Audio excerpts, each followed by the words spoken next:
Okay? So, bago magawa ang isang parallel na perfect o kaya para hindi ka mahirapan, kailangan mo talaga exercise muna. Huwag yung diretso agad parallel. Kasi una, mahirapan ka sa pag-a-adjust. Paano padikitin yung gulong sa gilid, paano i-manage yung manibela, no? So, napaka-importante yan. So, sa ngayon, ito tayo. So, gagawin natin exercise. Kung makita mo yan, kalsada na yan, may gitna, may hati sa gitna na. So, gagawin mo, punta ka doon, gigitnain mo na yan. Okay? Kasi wala naman sa akin kaan dito. So, gagawin natin, unang exercise, palalapitin mo yung katawan ng sakyan mo o yung gulong mo dito sa kaliwa muna. No? Pag malapit na, papantayin mo lang siya. Ayan lang, exercise natin. Ano? Tapos, atras ka, tapos dito naman sa kabila, then dito naman. Ganun, ano? Para pag nasa final na parallel ka na, mas magiging easy na sa'yo yung paggilid. Mas madali siyang kunin. Now, kahit kaliwa o kanan, yan ka dito, hindi ka mahirapan sa pagpaparallel. Right? Okay. Ayan. Sige. Try natin. Punta tayo doon sa unahan. Ayan. Automatic transmission sa sakyan na, sir. Ayan. Ganda ng sakyan, sir. Ford na. Okay. Dito po tayo, sir. Okay, stop. Alagay niyo po sa reverse, sir. Saan po muna tayo? Kaliwa ba o kanan gusto mo?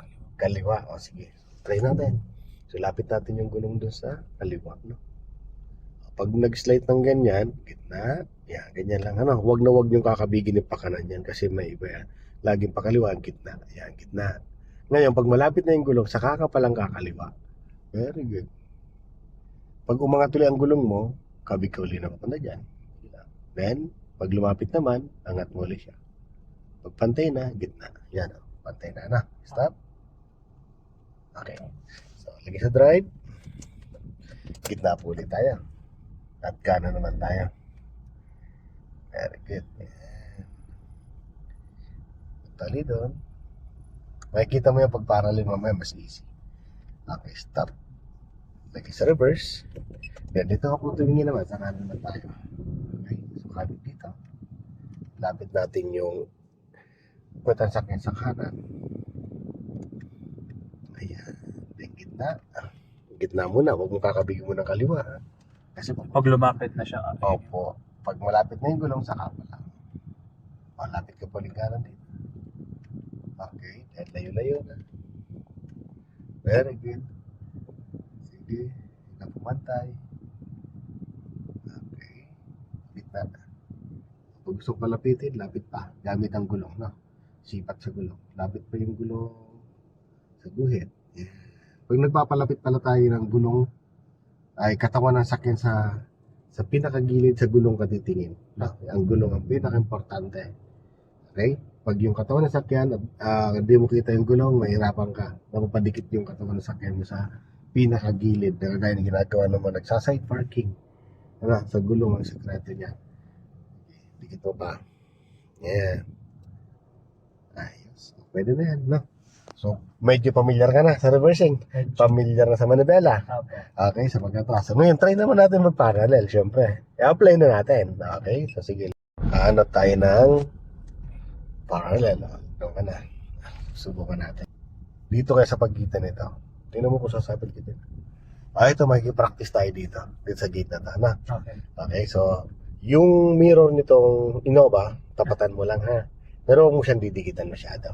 At huwag din malayo. Yeah, mga ganyan lang yung distance niya. Pag dumaan yung isang tao, kasi dyan.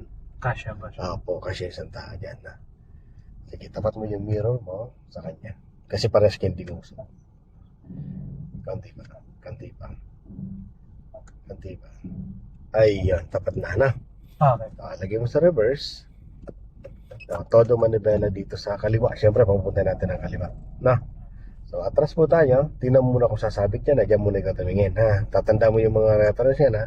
Atras. So, hindi ka naman sasabit. Ano? Tingnan mo siya. Atras ka. So, hindi. Malayo.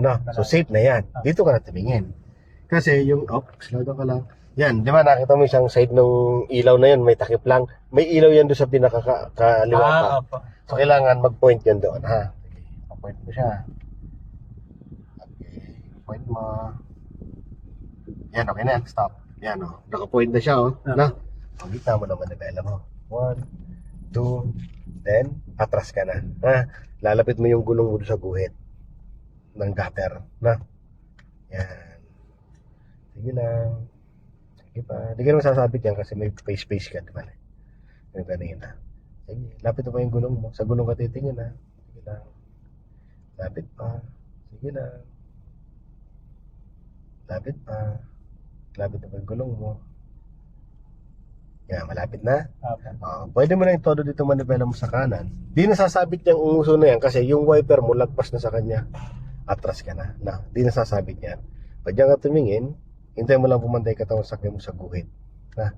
Tapos the same time, tingnan sa unahan din. Pantay na rin. Sige pa atras. Sige lang. Sige lang. Hintay pumantay. Kanti pa. Kanti pa. Ayan, pantay na ba? Hindi pa. Konti pa. Konting-konti na lang. Ayun. O, gitna mo na. 1 and 2. Ayan, nakaparallel ka na. Kahit check mo yan sa labas, sakto lang yan. Sa parallel.